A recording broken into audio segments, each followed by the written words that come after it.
we have got One Piece Chapter 1162.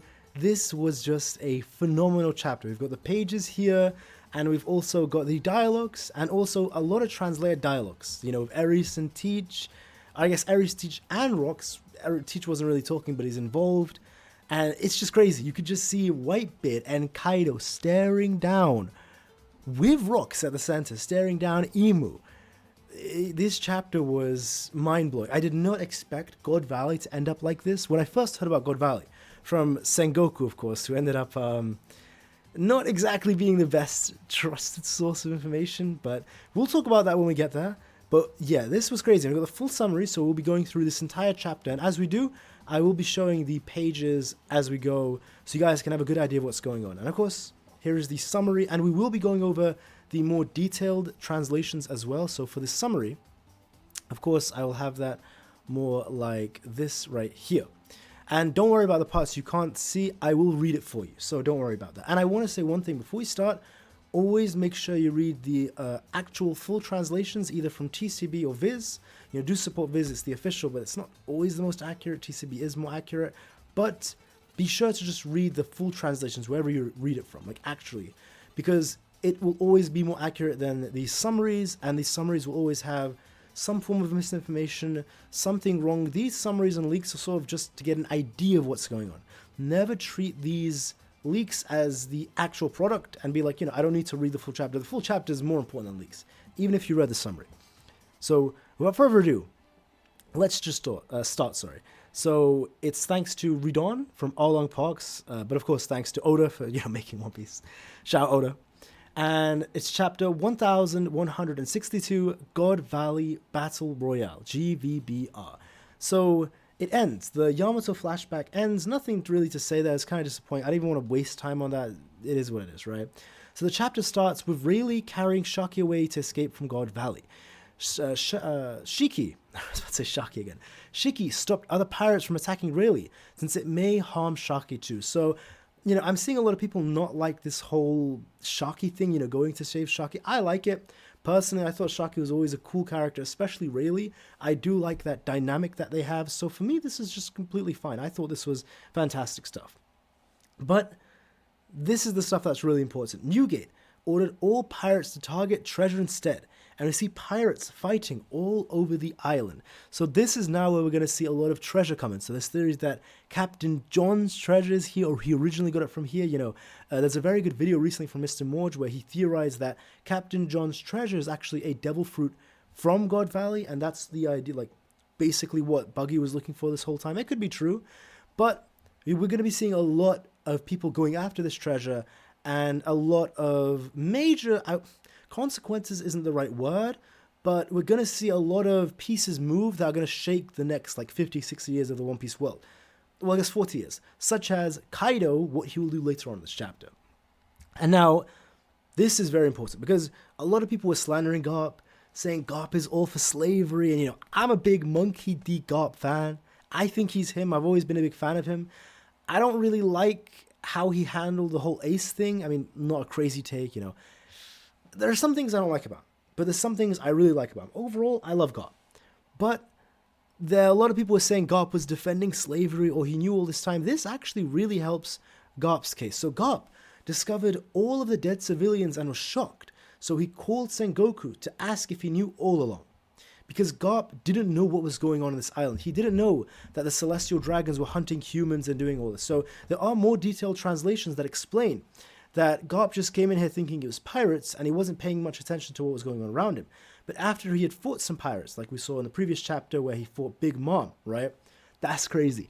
Prime Garp with Prime Big Mom, and Garp made her run away. Made Kaido run away. Made Prime Whitebeard run away. All at the same time. Monkey D agenda is just off the charts in God Valley right now.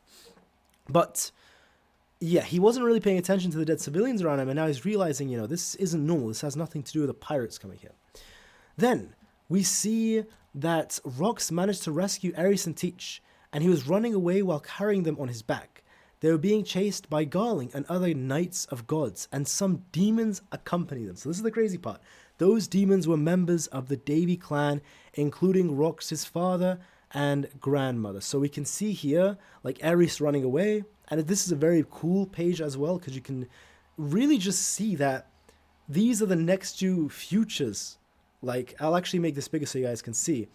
These guys are the future of, like, the next generation.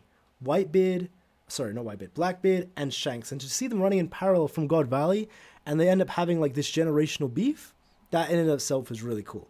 But yeah, and then we see this page here where Ares and Rox are talking, and I can give you the full detail here. So let's just go through this. Rox and Ares, conversation before going their separate ways. Ares, put me down, Zebek. Do you really think you can divide them with only one arm free? And then Rox says, listen, Ares, anyone with the name, and this is so important because we're going to learn so much about the Davy clan, anyone with the name Davy, in the event that they're captured, will suffer unimaginable torment. Even hell would seem mild in comparison. Ares says, I know that. I also know that I'm already a proper member of the Davy clan. So I wonder, because she says already a proper member, does that mean that she was, like, because maybe she took Rox's name, is Rox the Davy one, and she just took Rox's name, or is she originally Davy? I don't really know what's going on there. I'm not 100% sure. It does seem like, again, this is why we're going to read the full translation to see what's going on, but I'm going to lean more towards she's just also Davy, but the way it's worded, you can really sort of see it being that she was made into it because she married with Rox. Because, like, I'm already a proper member. Not like, because when you're born into a clan, you're not already a proper member, you are since birth. But it sounds like this was something that she got recently, like, over time. I don't know, maybe I'm wrong. And again, translations, take it with a grain of salt. Take everything here with a grain of salt. About, like, beside the main stuff, like, Rox fighting against emo, that's crazy. And even someone like me, who was a former pirate, was treated kindly by everyone. So Ares was a former pirate. We're learning a lot about her. You know, it's important. It's Blackbeard's mother, right? It's crazy how we learn about Blackbeard's mother and Shanks' mother before we learn about Luffy's, but it actually makes me think, regardless of Oda's statements, because Oda has made so many statements that he completely goes against years later. So he did say, like, we'll never find out about Luffy's mother, blah, blah, blah. I think we'll find out. This actually makes me believe we'll find out about Luffy's mother. Seems like Oda's starting to care more and more about that. Even someone like me, who's a former pirate, was treated kindly by everyone. I know the fate of the clan all too well, so put me down. Ares breaks free from Rox's grasp, so now we're here. Like, we're around here right now. Rox says, hey, if I was just a woman who couldn't even protect a single child and kept clinging to you like that, you wouldn't have fallen for me, right? Rox is blushing. You fool. If it looks like we're about to be captured, I will kill, teach, then commit suicide. That is just wild. Like, absolutely wild, man. I'm going to be honest. Let's all survive in our own way. Let's meet again in Lulusia, Zebek. And then Garling came. And then Garling's like, so you finally let go of your wife and kid, huh? Now, how should I attack? And then, of course, we have, like, just the persons. This is not from Oda or One Piece. It's just the translator speaking. Rox, I don't know why I'm the one being saved. From here on, I'll have to ask all of you to not go further. And, of course, we have, this is the line. You can see Ares running in the background. And then Rox is saying, you can't go further. Just Garling, what a scumbag. And he wins, man. I mean, it's not a surprise. This guy beat an admiral years ago, like many, many years ago. He killed an admiral. So he was already far beyond admirals, like, so many years ago. And it's been a long time since then. Dude, Garling, like, what do you think? It was like 100v1 with God, like, the actual members of God's Knights and the captain of the God's Knights. And they still lost, man. Rox was something else. Jesus Christ, man. This guy was an absolute force of nature. I've never seen a character like this in One Piece. Rox slashed the ground, creating a line, similar to what Rayleigh did at the archipelago, right? When he did that, it's like, you can't cross this. Rox is like, bring it on, you monsters. And then Zebek, teaches looking back at his dad from his mother's shoulders, and tears run down his eyes. And he wins, man. He actually wins. Just absolutely phenomenal, man. Like, mad respect to Rox. I'm going to be honest, I didn't know what I was expecting after the propaganda that we got from Sengoku. Just the sheer propaganda. But I really like Rox. And you can just see here, he looks kind of fine, actually. Like, no injuries, no scratches. I mean, maybe, because again, it's not so clear. Maybe he has, like, damage, but he looks okay. He looks fine, you know. Even after he fought Captain of the God Knights and Davy Demons. Crazy, man. Just crazy. And then now we can just see it here. And then those people are immortal. So, of course, everything just here, we already read all of this, right? And then we cut to Lin Lin, Big Mom, one of the goats, one of my goats, rare Big Mom fan right here. Respect Big Mom, please. And actually, sorry guys, let me actually make that better for you guys like this. Here we go. And don't worry, I'll be reading every line, so don't worry about that. And then just after she stole the dragon fruit, the fish fruit model Azure Dragon from Ivankov, and remember that from Kuma's flashback, we do have that. We see Kuma helping some people with his fruit powers. Lin Lin was happy with the dragon fruit, but then suddenly, this is crazy because Big Mom said, I don't know if this is a retcon from Oda or something. I don't know what's going on because we see Big Mom said like directly. There's a panel that exists. Look at, unfortunately, I didn't have it ready for this video, but there is a straight panel where Big Mom says, "Hey Kaido, don't forget when you were dying, I gave you like the fish fruit to save your life. Like you owe me one." But now it's like I can't tell if Big Mom, because when she said that, Kaido didn't deny it. But then now I feel like it's a retcon of what's happening because Kaido appears from behind her, hit her in the face with his weapon, and then he ate the fruit and transformed into a dragon and ran away. And we have a good page of this here where, let me make sure you guys can actually see it in higher quality like this. Like, yeah, look at this.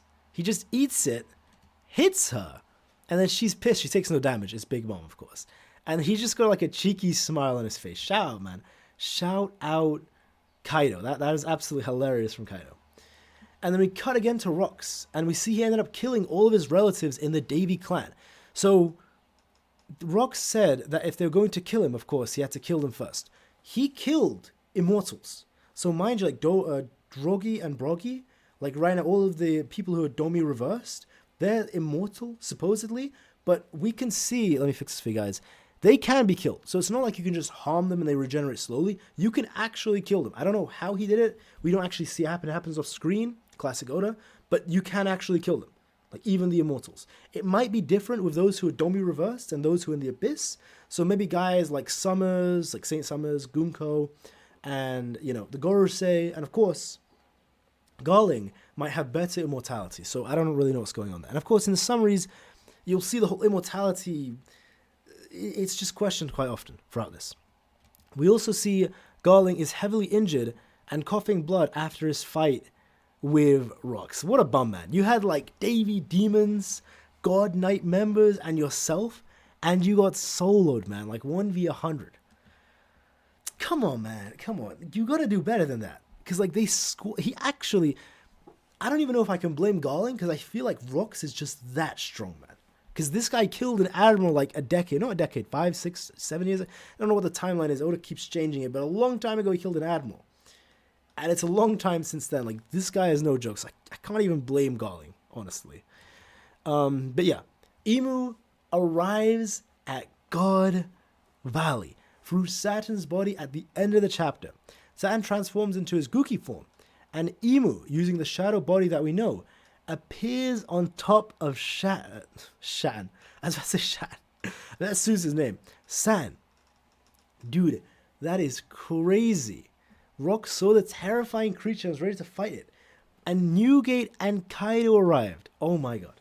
Newgate, there's nothing to gain from this, You're still gonna help. Don't sweat it. After all, I've been drinking on your tab all this time. That's my guy, Whitebeard right there. Whitebeard and Kaido, my guys, I swear to God, my guys. And then this absolutely epic final double page spread. Kaido as a dragon flying through the sky joins Rox, and I'll show you the page right now, joins Rox and Whitebeard. Hey you guys, check this out. Worororo. I finally got an ability. I want to test this out more. He's going to test it out on Imu. Imu, dude. He's going to test out his ability on Imu. Are you crazy? Good for you. I think this is the happiest I've ever seen you. Vohahaha. That's great and all, but can I ask something? What the hell is this about? Now, I want to see... Okay, I'll talk about this after I go through the translations, then I'll talk about it. Because I have a lot of theories. But yeah, this is the page that was just talked about, and I'll make it bigger for you guys right here. Dude, this is such an awesome page. Like, look at that. Dude, look at that. Kaido Whitebeard, and Rox D. Davy, Marshall D. Zebek. This is an awesome page, and I cannot wait to see the clean translate, not even just translate, the clean page of this. I cannot wait for the full chapter to drop, man. It's going to be crazy.